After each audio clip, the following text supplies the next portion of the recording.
Mrs. Thatcher. Your Majesty. Welcome to WatchMojoUK, and today we'll be counting down our picks for the top 10 The Crown actors who sound nothing like their characters. Which is why they try to intimidate me and ridicule me. Make me seem paranoid or mad. I'm not. Before we begin, we publish new content every day, so be sure to subscribe to our channel and ring the bell to get notified about our latest videos. For this list, we'll be looking at the cast members of The Crown who have to do the most work to achieve those real-life accents. Let us know whose accent you think is the best in the comments. Number 10, Bertie Carvel. A recent addition, Carvel only appears in the very last episode of Series 5 as incoming Prime Minister Tony Blair. Well, a new dawn has broken, has it not? We have been elected as New Labour, and we will govern as New Labour. As anyone who remembers Blair's time in Downing Street knows, he has quite a distinct way of speaking, making him a boon for comedian impressions everywhere. And as we head into the millennium, we have the opportunity to change Britain. Carvel isn't doing an impression, however. He's trying to accurately portray Blair. And while he doesn't look at all much like him, he does get Blair's voice down impeccably. And I want to say, if this meeting is about the decommissioning of the yacht, I want you to know, especially in light of having been shown around it today, how bad I feel. Carvel hails from London himself, while Blair moved around a lot as a child, including spending time in Australia and then in Durham. It's definitely a tricky role to get right, especially when he's following in Michael Sheen's footsteps. Number 9, Erin Doherty. Brought on to play Princess Anne, the Queen's only daughter in Series 3, Erin Doherty is certainly one of the cast members who looks the most like her real-life counterpart. I wonder what's more dull, having to sit through one of those meetings or having to watch it on television. Seeing side-by-side images, it's actually rather spooky. But thanks to the work of the Crown's dialect team, she also sounds exactly like her. Well, I did warn you. Do not say you warned me. I did.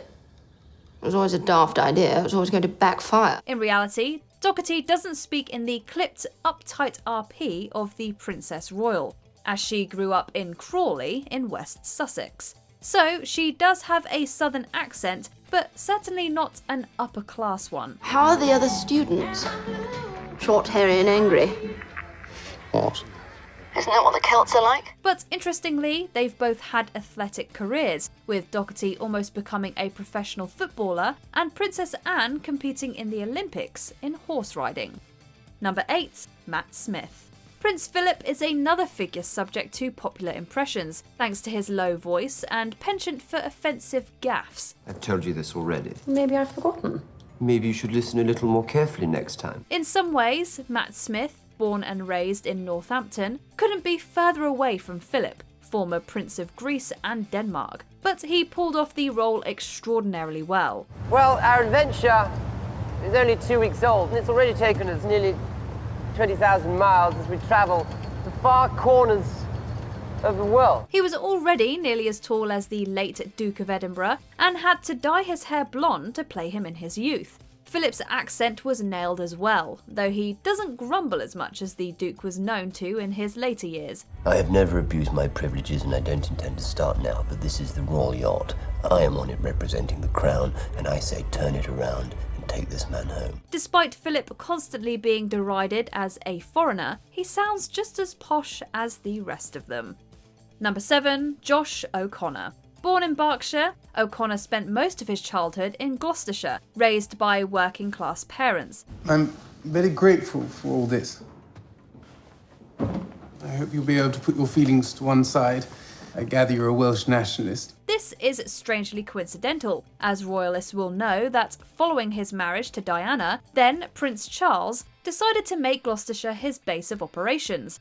Highgrove House in the country is still a main residence of the King and Queen Consort. I can't ever be a son of Wales, but I am working on the Welsh-speaking part. However, suffice to say that most people from Gloucestershire sound nothing like the King, and O'Connor, like the rest of the cast, had a lot of lessons to get the voice down. Perhaps better than his accent, however, were his mannerisms as the king, with his performance winning him an Emmy and a Golden Globe. Isn't there a similarity between my predicament and the Welsh? Am I listened to in this family? Am I seen for who and what I am? No.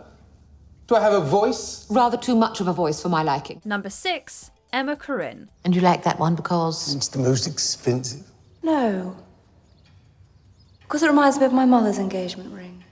And it's the same colour as my eyes. The People's Princess has been tackled time and time again in film and TV, with few able to get her mannerisms and very distinct accent correct. Prince of Wales and I are incredibly grateful that you've all come out here to join us this evening in support of a cause that's incredibly close to our hearts. She spoke with a highly unique lilt to all of her sentences, which has become the bane of actors everywhere trying to portray her. Emma Corrin is certainly one of the best performers to tackle Diana, and has spoken at length about how they prepared to do her voice. Well, that's what I keep asking myself. What's she got to do with anything? But obviously, she's got a lot to do with everything because you can't leave her alone. Corrin also shared an interest in dance with the Princess of Wales, and was often seen dancing and roller skating as Diana throughout Series 4. Number 5, Gillian Anderson. His golf clubs will be in the hallway. He will come and go as he pleases. He knows how busy I will be and how hard I intend to work. She grew up on both sides of the Atlantic, which is why you'll often hear her switch between English and American accents flawlessly. But Anderson still had to work extensively with numerous dialect coaches to perform as the Iron Lady herself. I will not be drawn on any subject save the weather.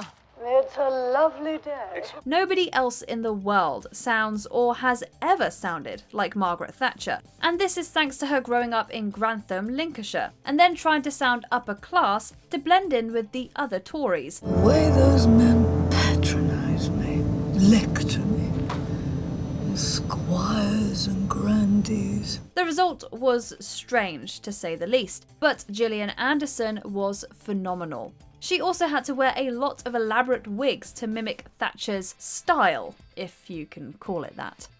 Number 4, Olivia Colman. Postmaster Bevins is very kind. He's also a barefaced liar. Although Colman has recently made a name for herself playing various royals, winning an Oscar for her turn as Queen Anne in The Favourite, she's actually from Norwich. You definitely wouldn't know it listening to her play Queen Elizabeth II, as she does Her Majesty's rather extreme RP impeccably.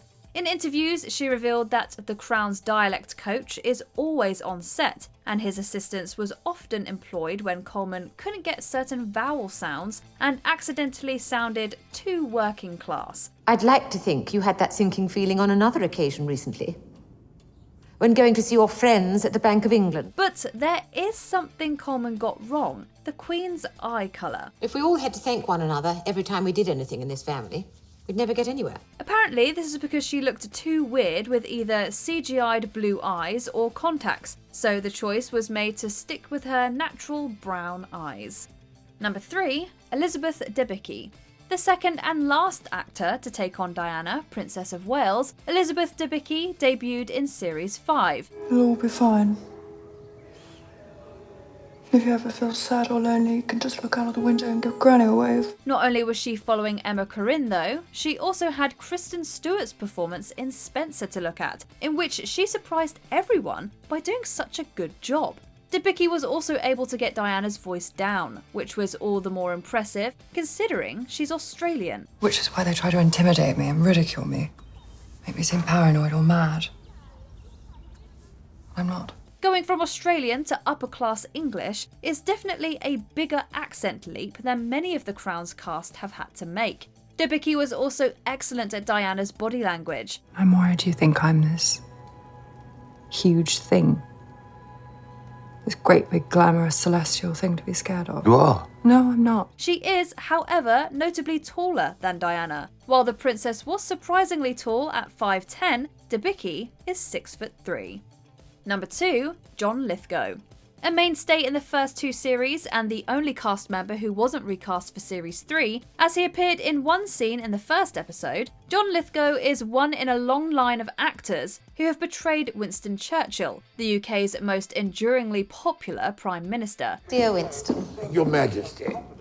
Don't move. How are you? Gripped. But he's not even British. He's American, born and raised in New York.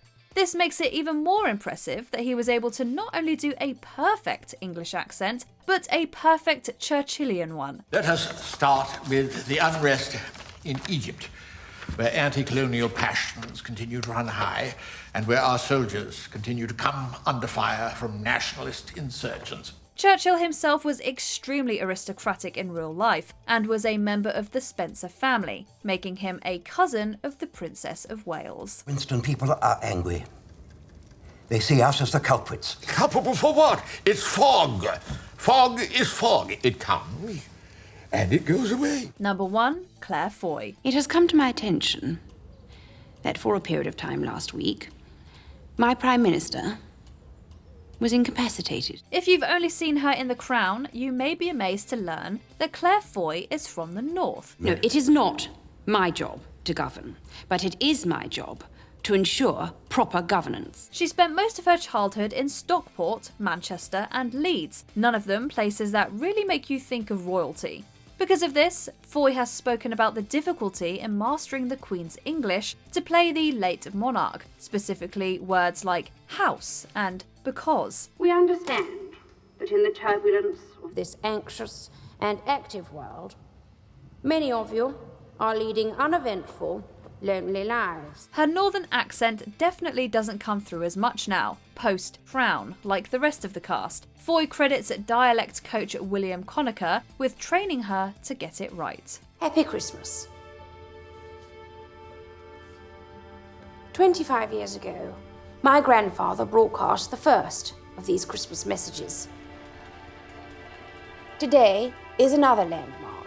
Do you agree with our picks? Check out this other recent clip from WatchMojoUK and be sure to subscribe and ring the bell to be notified about our latest videos.